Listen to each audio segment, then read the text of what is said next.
अब आपको ध्यान में आता है कि 5% में ना क्या, वरना कोई तो लिखेगा ओह अभी भी मोदी 5% लेता है। होटलों में 7,500 के कमरे के कमरों में भी 5% ही टैक्स लगने वाला है। ये काम किया है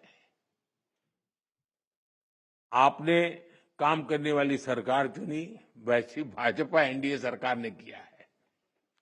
साथियों, पहले अक्सर ये शिकायत रहती थी कि भारत में इलाज बहुत महंगा था, छोटे छोटे टेस्ट तक गरीब और मिडिल क्लास की पहुंच से बाहर होता था।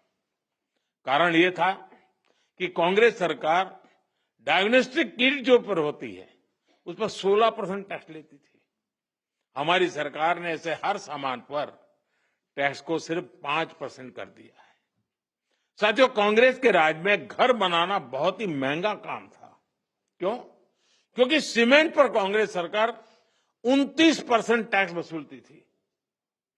जैसे तैसे घर बना भी लिया तो एसी और टीवी या पंखा कुछ भी लाना है वो भी महंगा हो जाता था, क्योंकि कांग्रेस सरकार ऐसे सामानों पर 31% टैक्स वसूलती थी, 31%। अब हमारी सरकार ने ऐसे हर सामान पर टैक्स को 18% कर दिया, करीब करीब आधा कर दिया है। साथियों, कांग्रेस राज में किसान भी बहुत दुखी थे। 2014 से पहले किसान की खेती लागत अधिक थी और लाभ बहुत कम था। कारण ये था कि खेती किसानी के सामान पर भी कांग्रेस सरकार बहुत अधिक टैक्स वसूलती थी।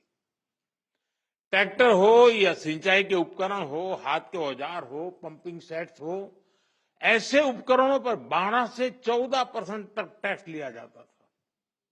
अब ऐसे अनेक सामानों पर जीएसटी 0 या 5% कर दिया गया है।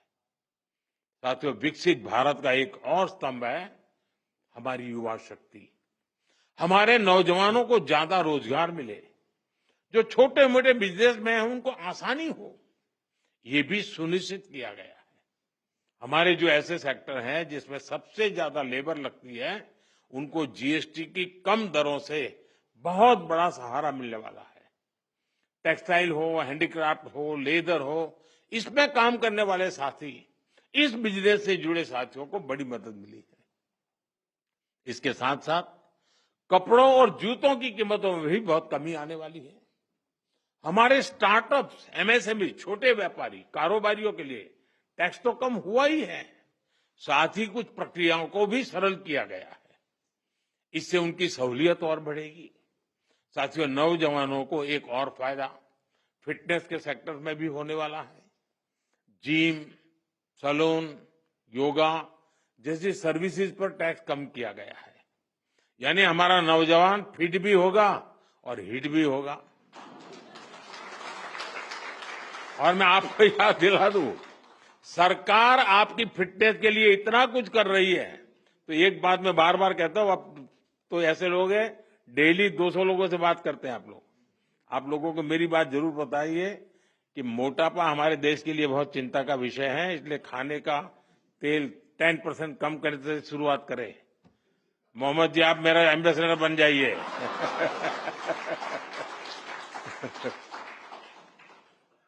ओबेसिटी के खिलाफ लड़ाई कमजोर नहीं पड़नी चाहिए। साथियों, अगर जीएसटी में हुए इस रिफॉर्म्स का अगर मैं सार बताऊं तो यही कह सकता हूं कि इससे भारत की शानदार अर्थव्यवस्था में पंचरत्न जुड़े हैं। पहला, टैक्स सिस्टम कहीं अधिक सिंपल हुआ। दूसरा, भारत के नागरिकों की क्वालिटी ऑफ लाइफ और बढ़ेगी।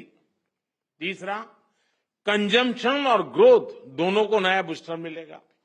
और चौथा, ईज ऑफ डूइंग बिजनेस से निवेश और नौकरी को बल मिलेगा। और पांचवा, विकसित भारत के लिए कोऑपरेटिव फेडरलिज्म यानी राज्यों और केंद्र की साझेदारी और मजबूत होगी। साथियों, नागरिक देवो भव ये हमारा मंत्र है। इस वर्ष सिर्फ जीएसटी में ही कमी नहीं की गई, इनकम टैक्स में भी बहुत कम किया गया है। 12 लाख रुपए तक की इनकम पर टैक्स को जीरो किया गया है। आजकल तो आप आईटीआर फाइल कर रहे हैं, तब इस फैसले का सुखद एहसास और भी अधिक होता है कि नहीं, यानी इनकम में भी बचत और खर्च में भी बचत। अब ये डबल धमाका नहीं है तो क्या है?